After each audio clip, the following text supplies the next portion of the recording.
Welcome to the Renaissance Innovations Robotics Lab. The Robotics Lab is an area where people move beyond just software builds to physical systems that you could handle with your hands, some things that you could see, touch, and manipulate in the real world. In this lab, what members basically do is get our hands dirty. What do I mean? It's basically we get our hands on real systems, codes, and hardware devices that we could put together to make meaningful equipment and devices that make the world move. As you know, technology and hardware is what moves and drives the world. Here's what we believe.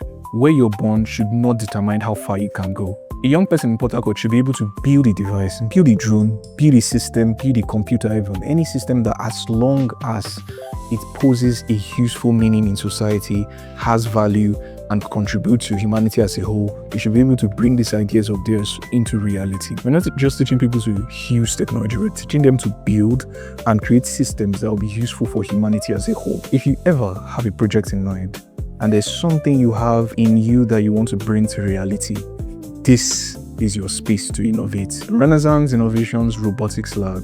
So come build with us in Port Harcourt.